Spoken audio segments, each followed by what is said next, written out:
Florida Congressman Greg Steube leading the charge in the search for answers and accountability. He joins us now. Congressman, thanks for being here. How dire is the situation when it comes to these disappearances?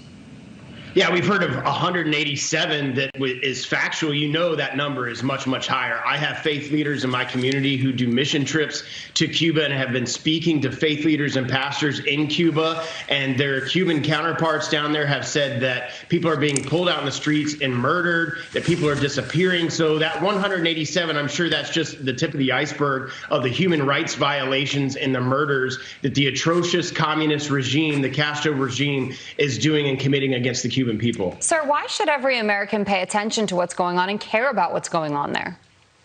Well, we should care, one, because we care about human life, and we should care about the Cuban people. And obviously, Cuba is very close to the United States, just 60 miles south of Florida. But we should care about the Cuban people for their quest to be free. This is a communist, socialist, totalitarian regime that have downtrodden their people for decades. And we should stand with the Cuban people. We should stand for freedom, and we should stand for liberty and do whatever we can as a nation to support them. Unfortunately, the Biden administration is not doing that. You're hearing silence from the Biden administration. You're hearing silence from the Secretary of State, because there are progressive lefts who are part of our Congress and part of the Democratic Party that want socialism in this country, that want communism in this country. So he's being pushed to the left by his progressives in his own party. It is being handed to Biden on a silver platter, and he's doing nothing with it. Meantime, I want to get your thoughts on this. Senator Rand Paul sends an official criminal referral on Dr. Fauci to the DOJ. Here's Senator Paul in his own words on why. I will be sending a letter to the Department of Justice asking for a criminal referral because he has lied to Congress. We have scientists that will line up by the dozens to say that the research he was funding was gain of function.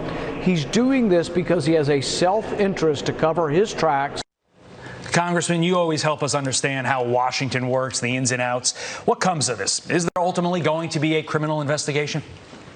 Well, you know, unfortunately, we have a very politicized DOJ. It was even politicized under the Trump administration before Trump even took office. We all remember Russiagate and Russia collusion, and all of that ended up being false because we had a weaponized DOJ. But absolutely, Senator Paul is right. Dr. Fauci should be criminally referred for the testimony that he has given to Congress under oath that the United States government did not fund gain-of-function research, and they absolutely did fund gain-of-function research. Unfortunately, we have a Democratic-led DOJ, and unfortunately, I don't think they're going to give Senator Paul's any credence, his criminal referral, and do any investigation whatsoever, which is unfortunate because all Americans know. All you have to do is look at the emails from Fauci that have recently been made public through a Freedom of Information Request Act, that he was trying to cover up the fact that he had funded through the NIH at Wuhan gain-of-function research. And that's what's caused this virus in this pandemic. And we absolutely should get to the bottom of that. The DOJ should do an investigation on this, and I applaud the senator for doing a criminal referral. It's amazing how much the last year and a half has opened so many of our eyes to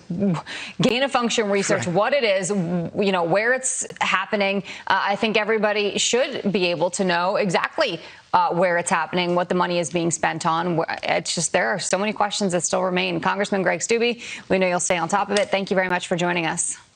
Thanks for having me.